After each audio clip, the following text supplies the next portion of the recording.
The rain started somewhere around Joint Base Lewis McChord and didn't let up.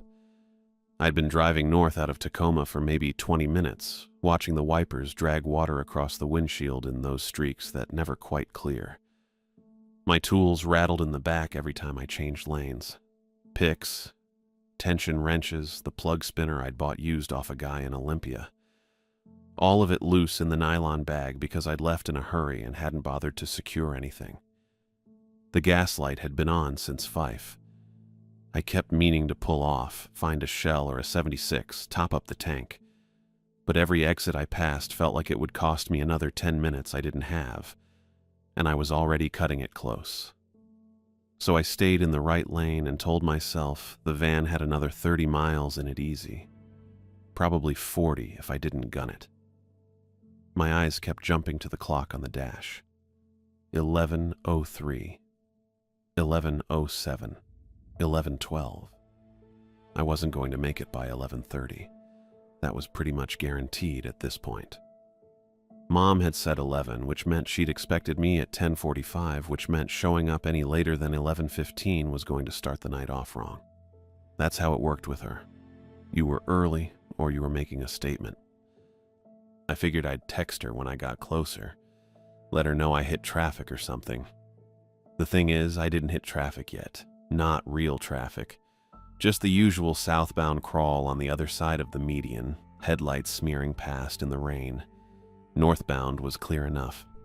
I could have made decent time if I'd left earlier, if I hadn't spent 40 minutes sitting in my apartment telling myself I didn't have to go at all. But I did have to go. That was the problem. I tried not to think about why. The tools clattered again when I merged left to pass a semi-hauling container freight. The sound used to bother me. Now it was just part of the drive.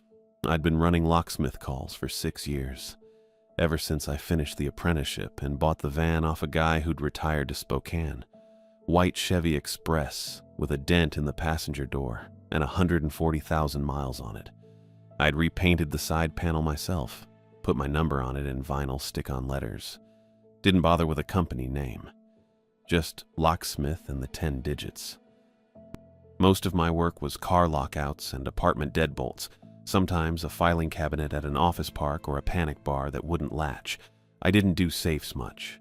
Didn't have the patience for dial manipulation, and the electronic ones were all app-connected now anyway.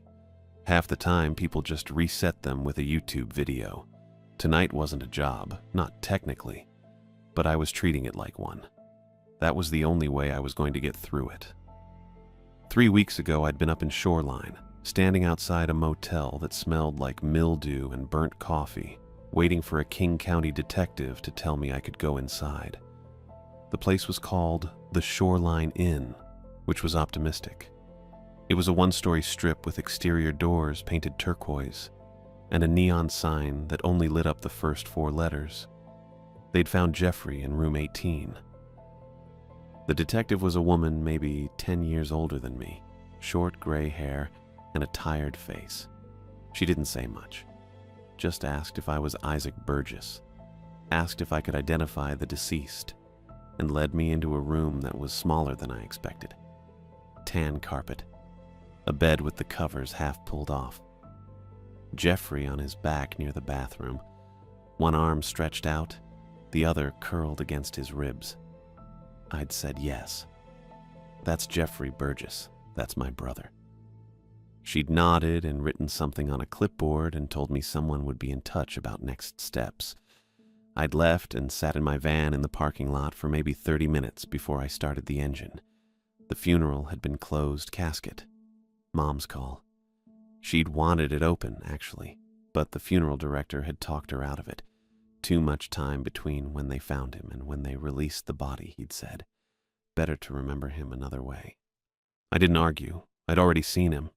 The rain got heavier somewhere past Federal Way. I turned the wipers up a notch and checked the fuel gauge again. Still hovering right above empty. The little orange light glowing steady. I should have filled up. Mom had called me 4 days ago, Tuesday night around 8. I'd been on the couch with leftover teriyaki from the place on Pacific Avenue, watching something I wasn't paying attention to. When her name came up on my phone, I almost didn't answer. but I knew if I didn't, she'd just call again and again. So I answered. She didn't say hi, just, I found Jeffrey's phone. I'd muted the TV. Okay. It was in a box in the garage. I was going through his things and there it was, at the bottom, under some clothes. Okay. I want you to unlock it. I'd rubbed my eyes. That's me. Mom, I'm a locksmith. I don't do phones. You do locks. It's locked. It's not the same thing. Isaac. Her voice had that edge it always got when she thought I was being difficult. I need to know what's on it. Why? Because he's my son. I hadn't said anything for a second. Then, he was using pretty heavy for the past year. I don't think anything on that phone is going to make you feel better. I didn't ask how it would make me feel. I asked you to unlock it. I'd thought about saying no. Thought about telling her to take it to one of those tech repair places in the mall, let them deal with it. But I knew she wouldn't. She'd just keep calling, keep pushing. That was her thing. She didn't let go. So I'd said fine. I'd come up Friday night, late, after my last call. She'd said 11. I'd said I'd try. Now it was 11:17, and I was still 15 miles out, maybe more, depending on where the traffic started to stack up near Northgate. I reached for my phone to text her, then decided against it. Better to just deal with it when I got there. I wasn't great at diffusing things ahead of time anyway. The thing about treating it like a job was that jobs had steps, a process. You showed up, assessed the problem, picked the right tool, solved it. You didn't get emotional about a stuck deadbolt. You didn't take it personally when a keyway was full of dirt or someone had jammed a paperclip in the cylinder. You just dealt with it and moved on. I was going to unlock Jeffrey's phone the same way. Show up, assess, solve, leave. I didn't need to talk about what was on it. Didn't need to sit in Mom's kitchen while she scrolled through his messages and tried to piece together the past year. I wasn't going to get into another argument about whether I could have done more, whether I should have been checking in on him, whether I'd been too harsh when I told him I couldn't keep lending him money. I'd unlock the phone, hand it over, walk out before it started. That was the plan. The clock said 11:26 when I-5 turned into a parking lot. I came around a long curve just past Linwood and suddenly there were brake lights everywhere. A solid line of red stretching north as far as I could see. Hazard blinkers going off in clusters, turning the wet road into this blinking tunnel of stopped cars. I hit my own brakes harder than I meant to and felt the van skid just a little before the tires caught. Then I was stopped. Just sitting there, wipers going, engine idling. I checked the mirrors, nobody behind me yet, but there would be in a second. I flipped my hazards on and tried to see what the holdup was. Couldn't tell. Too much rain, too many cars in the way. Maybe an accident up ahead, maybe construction, maybe nothing. Sometimes traffic just locked up for no reason and then cleared 5 minutes later. I looked at the fuel gauge. The needle was below the empty line now. The orange light still on. I'd been ignoring it for the past 40 miles, telling myself I had enough to make it to Mom's place in Edmonds and then hit a gas station on the way back. But now I was stuck, idling, burning whatever I had left. I turned the engine off. The wipers stopped mid-stroke. The silence felt weird, just the rain drumming on the roof, and the faint tick of the cooling engine and the muffled sound of someone's stereo 2 cars up. I sat there and watched the clock roll over to 11:27. This was going to be a long night. Traffic didn't move for 6 minutes. I counted them on the dashboard clock while rain hammered the windshield and the van ticked and cooled around me. 11:31 became 11:37. The brake lights ahead stayed solid red. At 11:38, cars started rolling forward, not fast. Maybe 10 feet, then stop, another 20 feet. Stop again. I turned the key and the engine caught on the second try. The fuel light glowed orange and accusing. I crept forward with everyone else. The The gap between me and the Honda ahead opened and closed. Open, close. My right foot barely touched the gas. I was burning fumes at this point. Probably had a gallon left, maybe less. That's when I saw the first detour sign. Orange with black arrows pointing right toward an exit I didn't recognize. State Route 526 East. I'd driven I-5 North plenty of times, but I usually stayed on the highway straight through to Edmonds. The sign said, "Accident ahead, seek alternate route." I checked the fuel gauge again. The needle sat a full tick below the empty line now. Another sign, same orange, same arrow. All lanes closed. Exit 526. The Honda ahead of me signaled right and merged toward the exit. A Subaru followed. Then a pickup with a camper shell that had a Mariner's sticker peeling off the back window. I figured I had two choices. Sit in, stop traffic until I ran out of gas completely and had to call a tow truck, or take the exit and try to route around whatever crash was blocking the highway. Maybe find a gas station on the side streets. Fill up. Get back on I-5 farther north. It felt smart for about 30 seconds.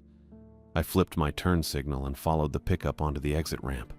The ramp curved down and away from the highway, and I lost sight of the backup behind me. Just wet pavement and a blinking yellow light at the bottom where the ramp met a two-lane road. The pickup turned left.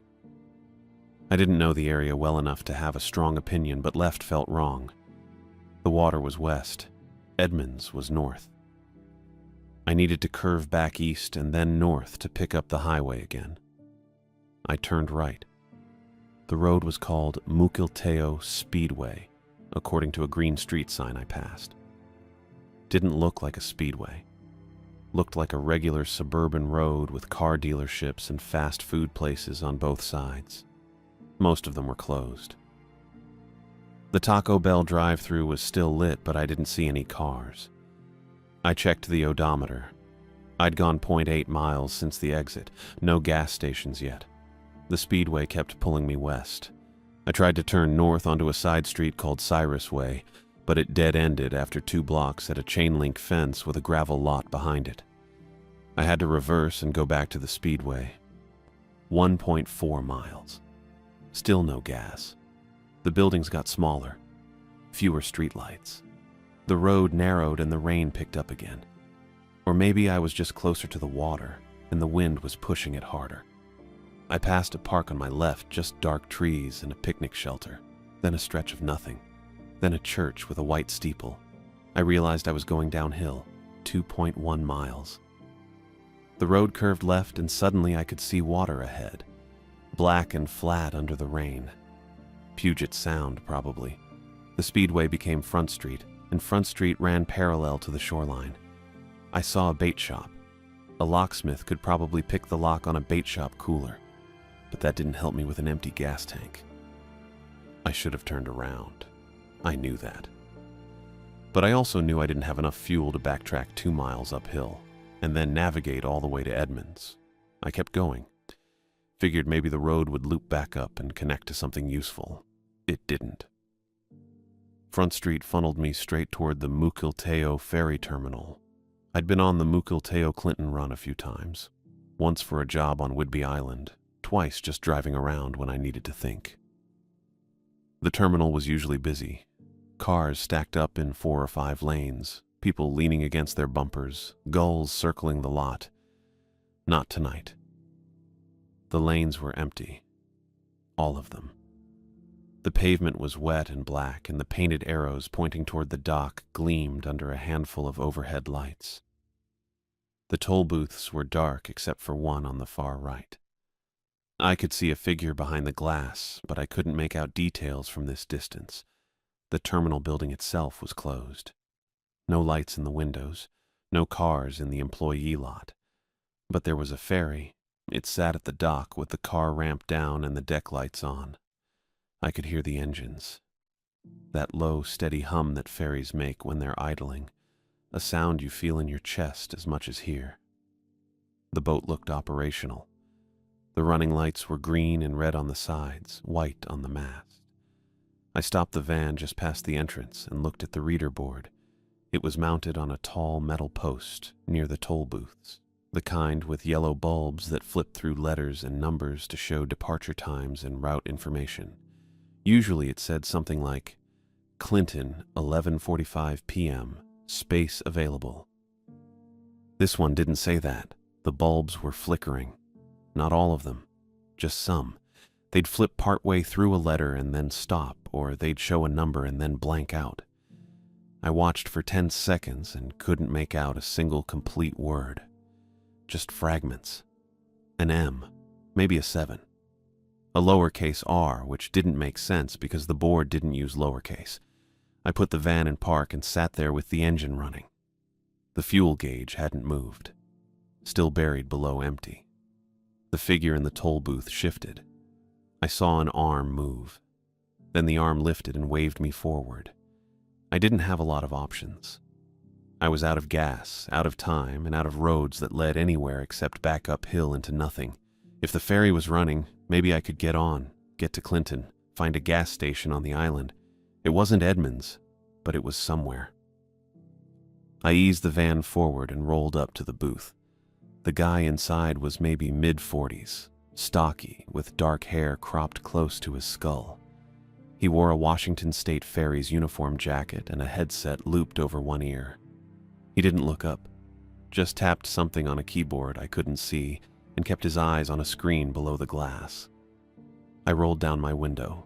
Cold air and the smell of salt water came in. "Hey," I said, "is this boat running tonight?" He didn't answer, just reached under the counter and pulled out a piece of cardstock.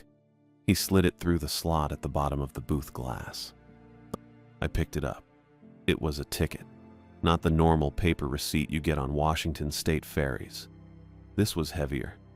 Cream-colored cardstock, about the size of an index card. The front had a single line of text printed in black. Passenger one way.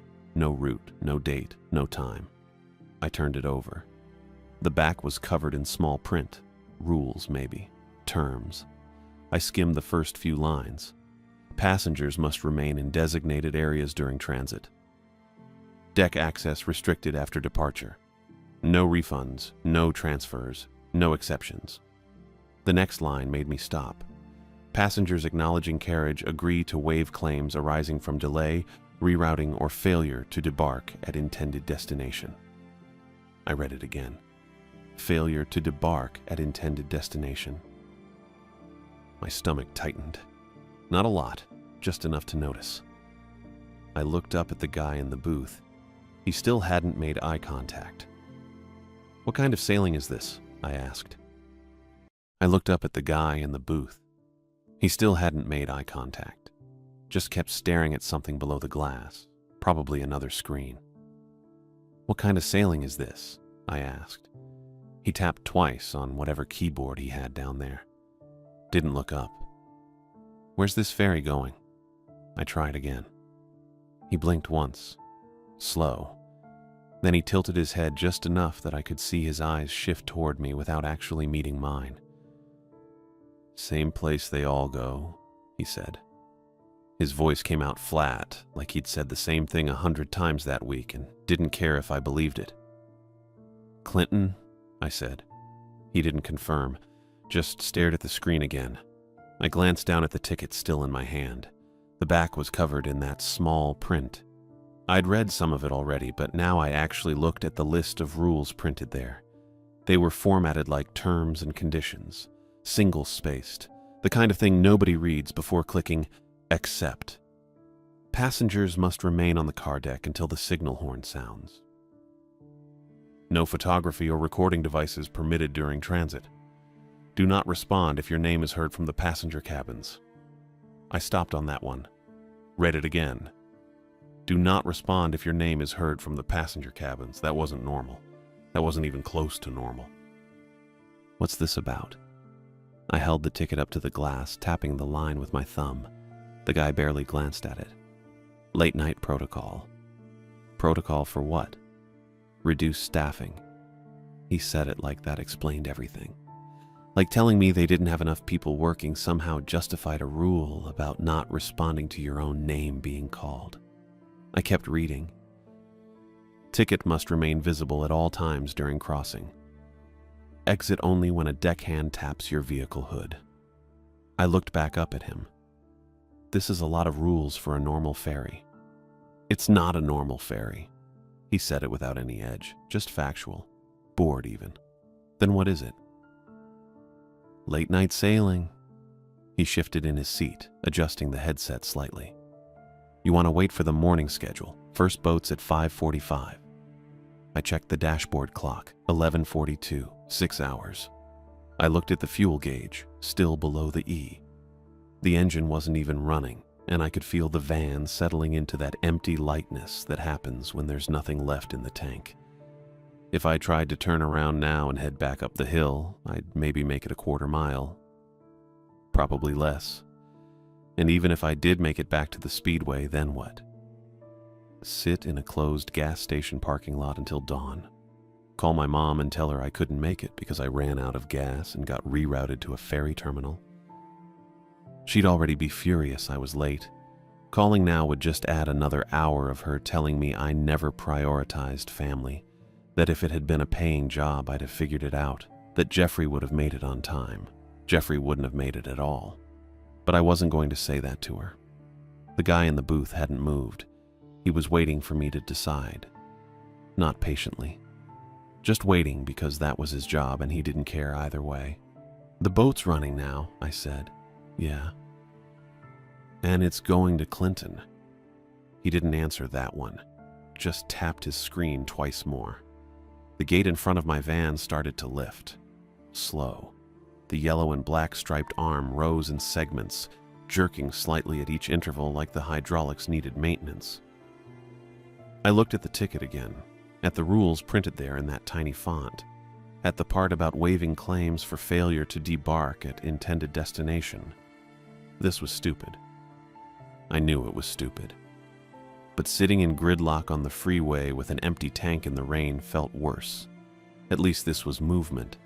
At least the ferry was running, and Clinton was north. And from there I could figure out a route back to Edmonds. Maybe even get gas on the island and make it to my mom's by 1 or 2 in the morning. Late. But not 6 hours late. I put the van in drive. The guy in the booth didn't say anything, didn't wave me through or tell me to have a safe trip. Just went back to staring at his screen. I rolled forward under the gate. The road sloped down slightly toward the dock, and I could see the ferry more clearly now. It was smaller than the big Edmonds-Kingston boats, older too. The paint on the hull looked faded even under the deck lights, and the car ramp had rust streaks running down the sides. The engines made a low hum that I could feel through the steering wheel once I got close enough. I drove onto the ramp. The metal grating clanged under the tires, loud and uneven. The whole ramp flexed slightly with the weight of the van, and I felt that dip in my stomach that always happens when you're driving onto something that's floating. The car deck opened up ahead. It smelled like salt and exhaust and wet metal. The same smell every ferry has, but stronger here. More concentrated. The overhead lights were fluorescent and uneven, some of them flickering in a rhythm that didn't quite sync up. There were other vehicles already parked. Not many. Maybe 6 or 7 total, scattered across the deck in different lanes. A sedan, a pickup truck, an SUV with a bike rack.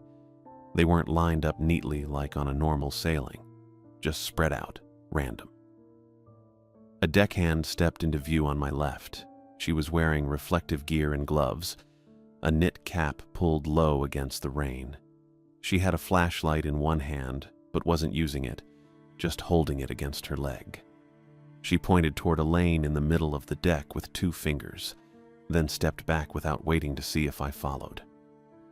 I turned into the lane, pulled forward until I was lined up roughly with the other cars, then killed the engine. The silence hit first. No more engine noise, no more wipers, just the low hum of the ferry engines below and the rain drumming on the metal roof above the deck. I sat there for a second, hands still on the wheel. Then I pulled out my phone. No service. I'd expected that. Ferries always had bad signal in the terminal, especially down on the car deck with all the metal around. But I checked anyway.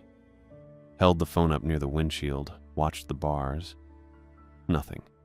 Just a little circle spinning like it was searching. I tried again. Same result. I put the phone on the passenger seat and looked down at the ticket still in my hand. Ticket must remain visible at all times during crossing. I set it on the dashboard, right in the center where anyone walking by could see it through the windshield. The cream-colored cardstock stood out against the black plastic. It looked official, old-fashioned, but official. Like it mattered. Like it was the only thing keeping me in the right category. I didn't know what the wrong category was, didn't want to find out. 2 spaces over, a truck door opened. I looked up. A guy climbed out of a pickup, mid-20s maybe, wearing a Seahawks hoodie with the hood up. He was tall, broad shoulders, and he moved like he was annoyed before he even got both feet on the deck. He had his phone out, held it up high, turned in a slow circle. "You've got to be kidding me," he said. Not to me, just to the air. Loud enough that I heard it through the closed windows of the van. He walked a few steps toward the railing, still holding his phone up. Stopped. Checked the screen. Shook his head. "No signal," he said, louder this time. He was looking around now, like he was trying to find someone to complain to. This is insane. What kind of ferry doesn't have signal? Every ferry, I thought, but I didn't say it. He walked back toward his truck, still holding the phone up at different angles. Tried the other side of the deck. Same result, probably. He stopped near the stairs that led up to the passenger cabin and tried again. Then he turned and looked right at my van. I looked away. Kept my eyes forward, hands on the wheel even though the engine was off. I heard his footsteps, boots on wet metal. He knocked on my window. I waited a second, then rolled it down, just a few inches. "Hey man, you getting anything?" He held up his phone. "No," I said. "Yeah, me neither." He leaned in slightly, like he wanted to see my phone on the seat. "You think it's just the terminal or the whole boat?" "Probably the whole boat." "That's messed up." He straightened, looked back at the stairs. "I was supposed to text my girlfriend like 20 minutes ago. She's gonna think I bailed." I didn't respond to that. He stood there another second, waiting for me to say something else. When I didn't, he shrugged. "Whatever. Guess I'll try upstairs." He walked toward the stairs. I almost said something. Almost told him the ticket said to stay on the car deck, but I didn't. It wasn't my job to read his ticket for him, and I didn't feel like explaining why I was taking the rules on a weird late-night ferry seriously. He disappeared up the stairs. I rolled the window back up and sat there, looking at the ticket on my dashboard. Passengers must remain on the car deck until the signal horn sounds. The guy hadn't even glanced at his ticket. Probably shoved it in his pocket or left it on his passenger seat. That's what most people did. I kept mine where it could be seen. The guy in the Seahawks hoodie didn't go up the stairs right away. He stopped at the base of them and raised his phone again, holding it out in front of him at arm's length. I could see the screen glowing in the dark. He swept it slowly across the car deck, filming the empty spaces in the vehicles parked at weird angles and probably my van too, like he wanted proof of how off this whole thing was.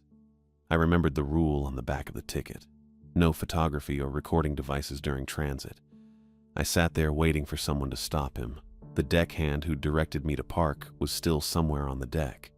I'd seen her walk toward the bow after I pulled in. She had to be able to see this guy, or someone else. There had to be crew watching. That's how ferries worked. Nobody came. The guy kept filming. He turned in a slow circle, phone raised, and I could see his mouth moving. Probably narrating for whoever was going to watch this later. Maybe his girlfriend. Maybe just his feed. People recorded everything now.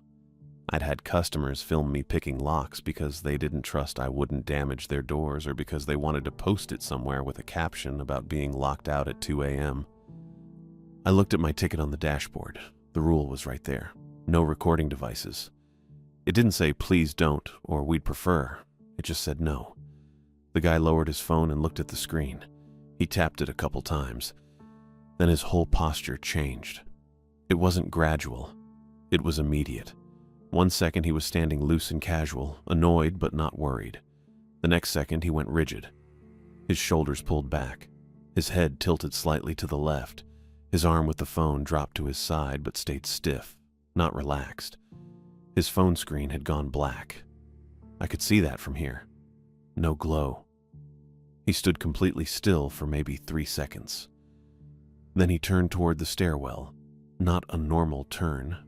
Stiff, mechanical, like something had grabbed his attention and yanked it in that direction, and he didn't have a choice about following.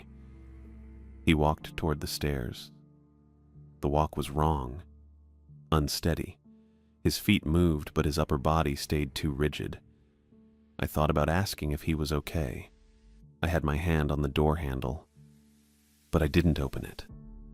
He reached the stairwell and pulled the door open. It was a heavy metal door with a small rectangular window. He stepped through without looking back. The door swung shut behind him with a solid clunk that I heard even through my closed windows. The car deck felt too quiet after that. The Ferry engines were still running. I could hear the low, steady hum and feel the faint vibration through the van's frame. Rain was still hitting the metal roof overhead in irregular taps, but it felt too quiet anyway. Wrong kind of quiet. I looked at the other vehicles. The sedan, the pickup the Seahawks guy had come from, the SUV with the bike rack. I couldn't see anyone in them, windows too dark or fogged. Maybe they were all still inside. Maybe they'd gotten out and I hadn't noticed. Maybe they'd gone upstairs too. I gripped my ticket tighter. The cardstock bent slightly under my thumb. I smoothed it out and set it back on the dashboard center where it would be visible through the windshield. Visible to anyone checking. I needed it visible. It felt like a key that had to stay in a lock. That was the thought I had. Specific. If I took it away or put it in my pocket or let it slide onto the floor, the lock would disengage. I didn't know what that meant. What would happen? But I knew I needed to keep it exactly where it was. The first horn sounded, low and heavy. It came from somewhere above and forward, probably the pilot house. It wasn't the short blast ferries usually gave when leaving the dock. It was longer. 5 seconds at least. Deep enough that I felt it in my chest. The ferry eased away from the dock. I felt the movement, not a lurch or anything sudden. Just a slow pulling sensation as the engines engaged and the boat started backing out. I couldn't see the dock from where I was parked, but I knew we were moving. The angle of the lights shifted slightly through the windshield. For a few minutes, it almost felt normal. The engines settled into a steady rhythm. The rain softened, not stopping, just easing off to a lighter drizzle that I could barely hear. I looked past the railing on the port side and saw water, black and flat. No waves, no whitecaps, just smooth, dark surface stretching out into nothing. It reminded me of crossings I'd taken years ago, 6 years back, maybe 7. I used to do service calls on Whidbey Island when I first started locksmithing, residential stuff mostly. People locked out of summer cabins or needing deadbolts replaced on rental properties. I'd take the Clinton ferry over and spend the day driving up and down the island, hitting 3 or 4 calls before catching the last boat back. The crossings were quiet in the off-season. Not empty like this, but quiet. I'd stay in the van and eat whatever I'd packed and watch the water slide past. This felt like that for maybe 3 minutes. The rain kept softening. The engines hummed. The water stayed flat. I started thinking maybe this was fine. Just a late-night sailing with weird rules and bad signage and a creepy ticket. I'd get to Clinton and drive off and find a gas station and figure out how to get back to Edmonds. Maybe I'd call my mom. Maybe I'd just text. Maybe I'd wait until morning and deal with the fallback then. Then I heard the voice. It came from above, from the passenger cabins, not loud, not shouting. just clear enough to carry down through the rain and the engine noise and the metal roof over the car deck. It said my name. Isaac. I froze. The voice had Jeffrey's rhythm. Exact. The way he used to say my name when he wanted something. Not dragging it out, not clipping it short. Just 2 syllables with a slight rise on the second one. A question that wasn't quite a question. I didn't move. My hands were on the steering wheel. I didn't remember putting them there. My foot was off the pedals. Engine was off. I was just sitting in a parked van on a moving ferry listening to my dead brother say my name from somewhere above me. The ticket sat on the dashboard. Still visible. Still exactly where I'd put it. I kept my eyes forward. Didn't look up toward the passenger cabins. Didn't turn my head. The rule came back. The one I'd read on the ticket. Do not respond if your name is heard from passenger cabins. I didn't respond. I sat completely still and refused to move. I stared at the stairwell door. The small rectangular window showed nothing but dim light behind it. My hands stayed on the wheel. I didn't turn my head. I didn't look up toward where the voice came from. The voice stopped. I kept my eyes forward and counted 3 seconds. 4, 5. Then I heard the second sound. It was faint, muffled. It came from above, probably through the ventilation system or through gaps in the deck plating. It sounded like someone crying. Not loud sobbing, quiet crying. The kind someone does when they're trying not to be heard. It drifted down through the metal and the rain and the engine noise, and it had the same rhythm Jeffrey used to have when he cried in his room after Mom yelled at him. That specific hitching breath between each sound. I didn't move. The ticket sat on the dashboard exactly where I put it. I looked at it instead of looking up. The cream-colored cardstock, the black text. Passenger, one way. I focused on those words and nothing else. The crying faded. Maybe it stopped. Maybe the ferry's angle changed and the sound went somewhere else. I didn't know. I kept staring at the ticket. My chest felt tight, not painful, just compressed. I made myself breathe in through my nose and out through my mouth 3 times. That helped a little. A deckhand walked past the front of my van. I saw him through the windshield. He was shorter than me, probably 5'9", wiry build, dark hair cropped short. He wore deck coveralls with reflective stripes and had a utility knife clipped to his belt along with a radio. He was checking equipment. He moved methodically from one tie-down point to the next, tugging on chains and testing tension. Professional, calm. He glanced at my van as he passed. His eyes went to the ticket on my dashboard first, then to me. He didn't stop walking, but his pace slowed just enough that I noticed. I rolled my window down. Cold air came in. Salt smell. Diesel fumes. "Hey," I said. He stopped. He turned and looked at me without coming closer. His face was calm, tired maybe, hard to tell in the overhead lights. "You okay?" he asked. "Yeah," I said. "I'm fine." He didn't say anything. He just looked at me. His eyes went to the ticket again, then back to my face. "You heard something," he said. Not a question. I didn't answer right away. I thought about lying. I thought about saying no, everything's fine, just waiting for the boat to dock. But that felt stupid.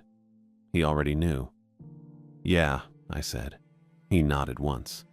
He looked past me toward the stairwell, then back. "Stay down here," he said. "I wasn't planning to go up." Good. He shifted his weight. He looked like he wanted to keep moving, but hadn't finished what he came over to say. People who go upstairs on these sailings don't come back with the same amount of time. I stared at him. "What does that mean?" I asked. He didn't answer. He looked at the deck plating near my front tire. His jaw moved slightly like he was chewing the inside of his cheek. "What do you mean? The same amount of time?" I asked again. "Just what I said." "That doesn't explain anything." "I know." His voice was quiet, almost kind. He met my eyes again. I'm not supposed to say more than that. Who says you're not supposed to? He didn't answer. He looked at the ticket on my dashboard one more time, then stepped back. Keep that visible, he said. Don't put it in your pocket. Don't let it fall. I wasn't going to. Good, he said again. Then he turned and walked toward the bow, continuing his equipment check like the conversation never happened. I rolled the window back up. My hands were cold. I rubbed them together and put them back on the wheel. The plastic felt solid, real. I focused on that. I tried to simplify the situation into a plan. That's what I do with locks.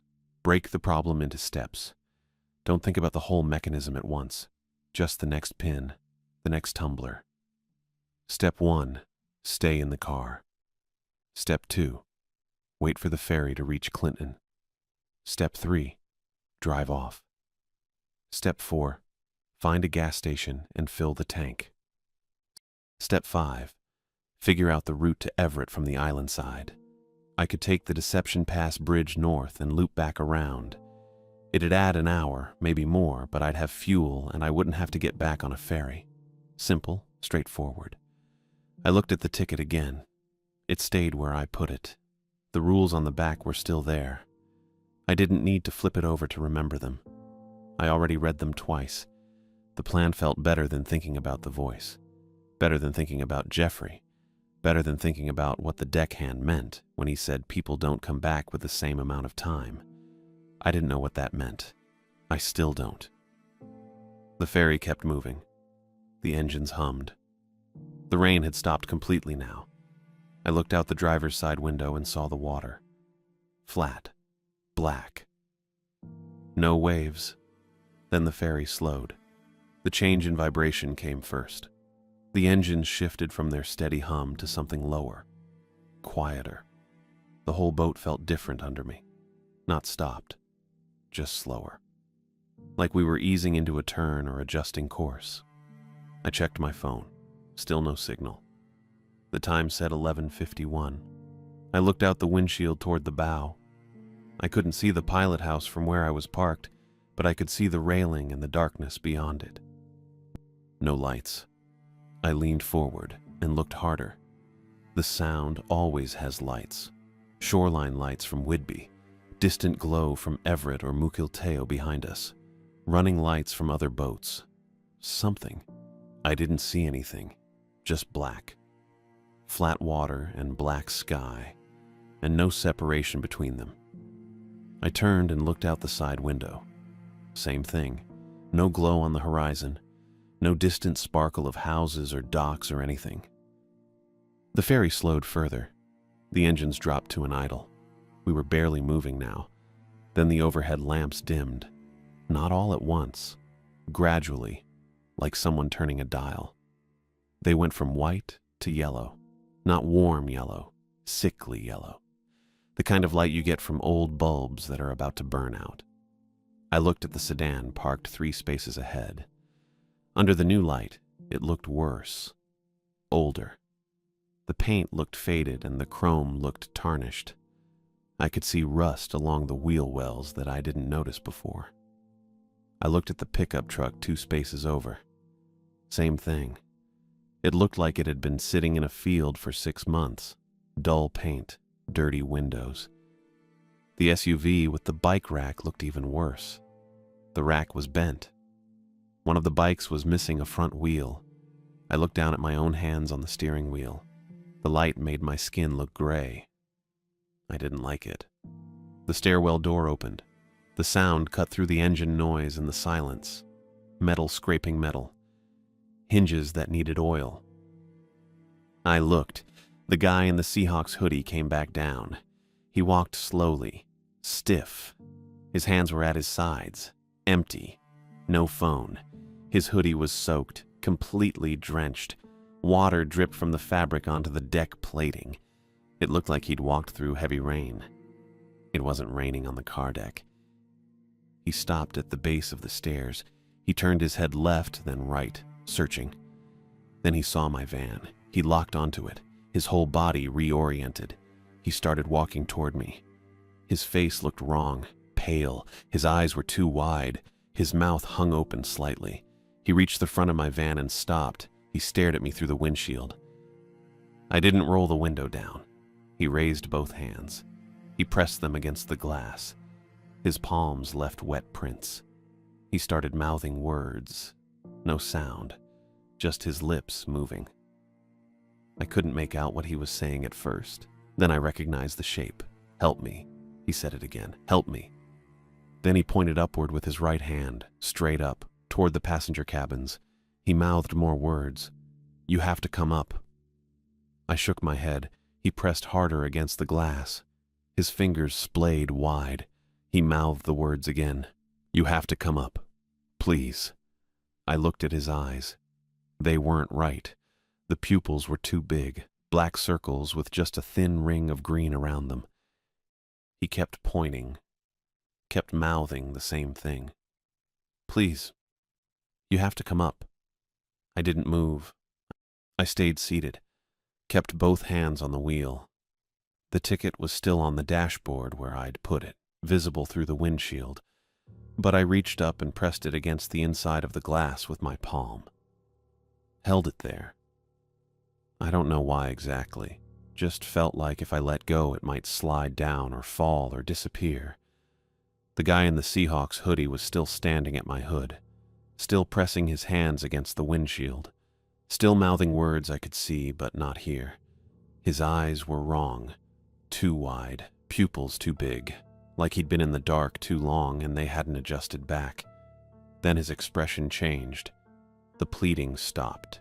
His mouth closed. His hands slid down the glass slowly, leaving wet streaks, and when they dropped to his sides, they were fists. His face went blank for maybe 2 seconds. Then it twisted into something that looked like anger but moved wrong. Too fast, like someone had turned a dial. He pulled his right hand back and slammed it against my hood. The sound was loud enough that I flinched, a flat metallic bang that echoed across the car deck. He left a wet handprint on the white paint. I could see it clearly under the yellow overhead lights, 5 fingers spread wide, water pooling at the edges. He hit it again, same spot, harder. Then he turned and walked down the row. I watched him move to the sedan 3 spaces ahead. He slapped that hood too. Same motion, same force. The sound carried. Then he went to the pickup truck, hit that one, then the SUV with the bike rack. He worked his way down the line methodically, striking each hood once, leaving wet prints on every vehicle. I looked at the other cars. Most of the windows were too dark or fogged to see through. But in the sedan, I could make out a shape behind the wheel. A driver, sitting there, staring forward, doing nothing. Same in the pickup. The guy in the Seahawks hoodie kept going. He reached the last vehicle I could see, a small hatchback near the bow, and hit that hood too. Then he stopped, stood there, turned in a slow circle like he was looking for something. I pressed the ticket harder against the glass. The second horn sounded. It came from above and forward, same as the first one, but this time it didn't stop. It just kept going. A low, sustained blast that made my teeth hurt and my jaw clench and my chest vibrate. I counted 5 seconds, then 10, then 15. It kept going. And over it I heard another voice. This one was higher, sharper. It came from the same direction as before, from the passenger cabins above. But it was different. Not Jeffrey's rhythm, not his cadence. It was my mom's. I recognized the exact pattern. The way she said my name when she was panicking, when she needed something right now and couldn't wait and didn't care if I was busy or tired or done talking. "Isaac, I'm alone down here. I don't know what to do. I need you to unlock this phone. I need you right now, Isaac, please. I can't do this by myself." The words ran together. No pauses. Just one continuous spiral of need and panic and demand. My hand moved to the door handle. I didn't think about it. My fingers just went there, wrapped around the cold metal, started to pull. Then I caught it, the mismatch. The voice said, "Zeke, please, I need you right now." Zeke. That's what Jeffrey called me. Not Isaac. Zeke. He'd been doing it since he was 6 and couldn't pronounce my full name right. It stuck. He used it his whole life. My mom hated it. She corrected him every single time. Told him my name was Isaac, not Zeke, and he needed to use my real name. She never called me Zeke, not once, not even as a joke. But the voice above was using it. I let go of the door handle. My hand dropped back to my lap. I stared at the ticket pressed against the windshield, the cream-colored cardstock, the black text, bait. That's what it was. Something that knew what Jeffrey sounded like, what my mom sounded like, what I wanted to hear or feared hearing or couldn't ignore. It was using both. The horn finally stopped. The silence after was worse than the sound. I looked down at the ticket in my hand. I'd been holding it against the glass for maybe 2 minutes straight, and my palm was starting to sweat. The cardstock felt damp. I pulled it back, lowered it, looked at the front. I'd read it before. When the guy in the booth handed it to me, it said, "Passenger, one way, no route, no date, no time." Except that's not what it said now. Now it said hold. Just that one word in the same black sans serif font. Hold. And below it, a number. 3. I looked at the painted lines on the deck, the lane I'd parked in. I counted from the starboard side. 1, 2, 3. Lane 3. The ticket had my lane number on it. I heard footsteps, boots on metal grating, slow and even. I looked up. The deckhand was walking toward me. Not the shorter guy with the cropped hair who'd warned me earlier. This was the woman who'd directed me to park when I first drove on. She was still wearing the reflective gear, gloves, knit cap, still holding the unlit flashlight. She stopped at my hood, raised one hand, tapped the metal twice with her knuckles. That was the signal, the rule printed on the back of the ticket. Exit only when deckhand taps vehicle hood. But we weren't at the dock. I looked past her. The water was still black, flat. No shoreline visible, no lights anywhere. She leaned down slightly, made eye contact through the windshield. I rolled the window down, just a few inches. "Hold is your destination," she said. Her voice was calm, even, like she was reciting instructions she'd given 100 times. "What?" I said. "You need to turn the car off fully and wait. We're not at the dock." "Hold is your destination," she repeated. "Turn the car off. Stay in your vehicle. Someone will come for you." She tapped the hood again, once, lightly. It felt like a mark, like she'd just tagged me for something. I looked at the ticket in my hand. Hold. Lane 3. My chest went tight. "No," I said. She didn't respond, just straightened up, stepped back, stood there waiting. I looked at the ticket again, the cream cardstock, the black text. Hold. I tore it in half. The sound was small, just a quick rip. The cardstock was thick enough that it took effort. I tore it again, quarters now. Then I shoved the pieces into my mouth. They tasted like nothing, dry paper, slightly waxy. I chewed twice, felt the cardstock break down into pulp, and swallowed. It stuck in my throat. I swallowed again, harder, felt it go down. The ferry jolted, not a smooth shift. A hard, sudden lurch like something had grabbed the hull and yanked it sideways. I heard metal groan, felt the deck tilt left, then snap back level. The lights changed. The yellow overhead lamps flared white, bright and clean, normal. I looked past the railing. Shoreline lights, dozens of them, small and distant but visible. A line of them running north to south, Whidbey Island. The rain started again. Normal rain. Steady tapping on the roof, not the weird silence from before. I looked at the deckhand. She blinked. Once, twice, like she'd just woken up. Then she turned and walked toward the bow without saying anything. I sat there, hands shaking, throat raw. The ferry engines shifted, higher pitch. We were moving faster now, closing in on the dock. I looked at the dashboard. The ticket was gone. I'd swallowed it. My mouth tasted like wet paper and salt. The ferry docked 5 minutes later. A different deckhand came down to the car deck. Older guy, stocky, graying blonde hair. He wore heavy rain gear with reflective striping and didn't look at anyone directly. He walked down the row and tapped hoods. 1, 2, 3. When he got to my van, he tapped twice. Firm, loud. I turned the key. The engine started on the first try. The gate lifted. The car ahead of me rolled forward. I followed. I didn't look for the guy in the Seahawks hoodie. Didn't check my mirrors. Just drove down the ramp, off the ferry, onto solid pavement. Clinton. I recognized the terminal. I'd been here before, 6 or 7 years ago. Service calls on Whidbey. There was a gas station half a mile up the road. I pulled in, killed the engine, and sat there for maybe 30 seconds before I could move. My phone buzzed. Service, 4 bars, full signal. I had 6 missed calls, all from my mom, 3 voicemails, 2 texts. I didn't listen to them. I got out, filled the tank, paid inside with my card. The guy behind the counter didn't look at me. Back in the van, I pulled up my mom's number. Hit call. She answered on the second ring. Isaac, where the hell are you? I've been calling. I'm not coming, I said.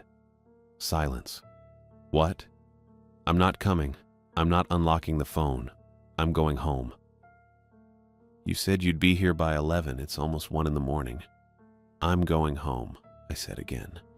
I hung up. She called back immediately. I didn't answer. I put the phone on the passenger seat, pulled out of the gas station, and started driving south.